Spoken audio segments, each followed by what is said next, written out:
Metre cube ఉంది. అంటే దీన్ని బట్టి ఏమర్థమవుతుంది, మనకు అత్యంత ప్రమాదకరమైనటువంటి స్థితిలో విశాఖపట్నం ఉంది.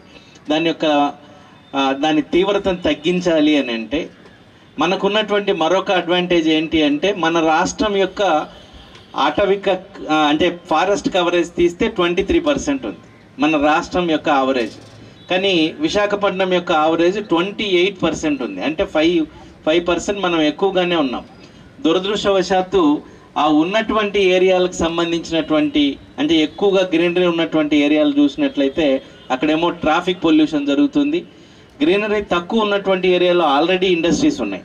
కాబట్టి ఎక్కడ కూడా అంత సేఫ్ ప్లేస్ అనేటువంటిది విశాఖపట్నంలో తగ్గిపోతూ ఉన్నటువంటి పరిస్థితి ఉంది. దీన్ని తగ్గించాలి అంటే మన ఫారెస్ట్ కవరేజ్ అంటే గ్రీన్ కవర్ అట్లీస్ట్ 50% పెంచాలి.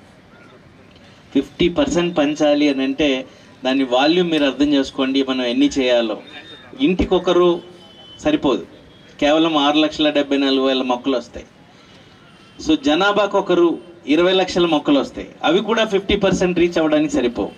ఎంత మనం ఒక ఉద్యమం లాగా ఒక రెవల్యూషన్ లాగా ప్లాంటేషన్ చేయకపోతే సమీప భవిష్యత్తులో మీ భవిష్యత్తుకే అత్యంత ప్రమాదకరమైనటువంటి వాతావరణ పరిస్థితులు వస్తాయి. సో ఇది మీరు గుర్తుంచుకోవాలి. ప్రతి స్కూల్లో కూడా ఈ మెసేజ్ అనేటువంటిది ఉండాలి. దీన్ని దృష్టిలో ఉంచుకొని మొక్కకు ఇవ్వాల్సినటువంటి ఇంపార్టెన్స్ మీరు పాత రోజుల్లో చిప్కో ఉద్యమం అని జరిగింది. ఒక మొక్కని కొట్టడానికి వెళ్తే ఆ మొక్కని కౌగిలించుకొని కాపాడుకున్నటువంటి ఉద్యమాలు ఉన్నాయి. సో అది ఒకవైపు జరగాలి, మరొక వైపు మనం కొత్త మొక్కల్ని మనం నాటుతూ ముందుకు తీసుకెళ్ళాలి. దానిలో భాగంగా జీవీఎంసీ తరపున ఈ సంవత్సరం మనకున్నటువంటి టార్గెట్స్లో జిల్లా కలెక్టర్ గారు ఇచ్చినటువంటి టార్గెట్ మాకు దాదాపుగా ఒక 2 లక్షల వరకు ఇచ్చారు.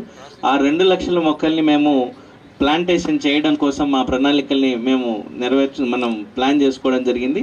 దాని ప్రకారం ఆ మొక్కలన్నీ నాటి అదేవిధంగా రాబోయే భవిష్యత్తులో ఒక 5 సంవత్సరాల టార్గెట్ పెట్టుకొని 50% గ్రీన్ కవర్కి మనం వెళ్ళాల్సినటువంటి అవసరం ఉంది. దాన్ని కూడా దృష్టిలో పెట్టుకుంటారని మనస్ఫూర్తిగా కోరుకుంటూ అన్ని శాఖల సమన్వయంతో ఫారెస్ట్ డిపార్ట్మెంట్స్ ఇప్పుడు మనకున్నటువంటి ఒక ప్రధానమైన కొరత ఏంటి అంటే మొక్కల కొరత ఉంటుంది.